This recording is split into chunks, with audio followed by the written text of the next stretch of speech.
Introduction. Why do we care about what others think? Key idea. The introduction should immediately grab the attention of the audience and show why the topic is important. This can be done by asking a universal question. Why do we care so much about what other people think? Example, start with real-life examples from everyday life. For example, people worry about what their co-workers, neighbors, or friends will think of them if they do something that doesn't meet social expectations. Perhaps someone is afraid of being judged for their career choice, their hobby, or even their appearance. Say something like, "Have you ever wondered why you often worry about what others think?" Why are we so afraid of what others think of us? Are there times when you stop halfway because you're afraid of being judged? We all experience this, but how can we look at it through the lens of Stoicism? Then move on to the main idea. The Stoics teach that we should accept only those things that are in our control and let go of those things that are not in our control, including the opinions of others. Part 1. The importance of distinguishing between what is in our control table of contents. What is in your control and what is not. The Stoic principle of control. Main idea. The Stoics taught the most important idea. We need to focus on what we can control. Everything else is just external circumstances that are not worth wasting energy on. Example. Give an example of how people often worry about what others will think of them, but cannot influence those opinions. For example, imagine that you decide to change your job, but you are worried that your colleagues or family will think that this is a mistake. You can only control your choice, your work, but not other people's thoughts. Say, the Stoics taught we cannot control other people's thoughts. We can only control our actions and reactions. The opinions of others are external. They do not depend on us. How often do we allow other people's opinions to control our lives? Exercise. Invite the audience to sit down and write down what in their lives depends only on them and what does not.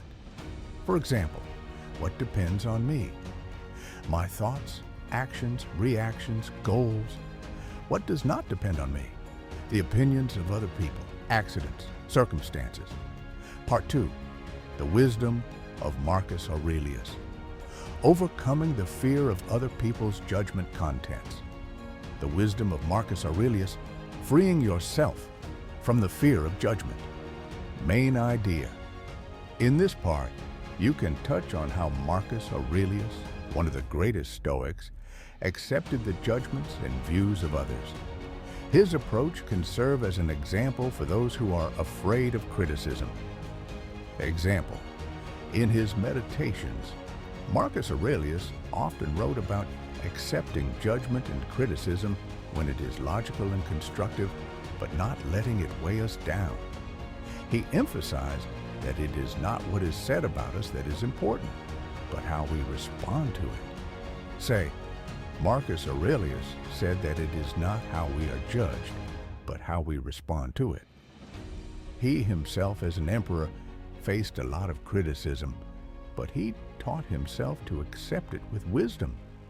Because what if criticism is just part of our journey to personal growth? Quote, "Don't let the opinions of others become your reality." Exercise. Ask the audience to think of a specific time when they felt stressed about criticism. What could they do to avoid reacting emotionally to it? How can they view criticism as an opportunity for personal growth rather than a threat? Part 3. Breaking the need for approval. What will the world say? Contents. Freeing yourself from external approval. Act for yourself, not for the world. Key idea. In this section, talk about how the Stoics taught the importance of letting go of the constant need for approval from others. This dependence on external validation prevents us from acting in accordance with our own values. Example. Give an example of the famous philosopher Epictetus, who was a slave but learned to be free in his soul. He always said, "Don't worry about what other people think. That's not your problem." Epictetus taught that true freedom comes from letting go of the need for external approval. Say, often we do things not because we want to, but because we need approval from others. But the truth is that other people's expectations are other people's expectations, not yours. Quote, "He who does not know what to do will please everyone." Exercise.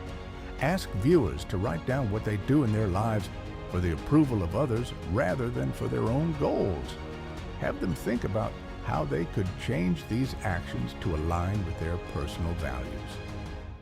Part 4. Stoicism as a tool for developing self-confidence contents. The path of confidence. The Stoic view of inner strength. Key idea. The Stoics believe that true confidence comes from within, from knowing that you are in control of your thoughts and actions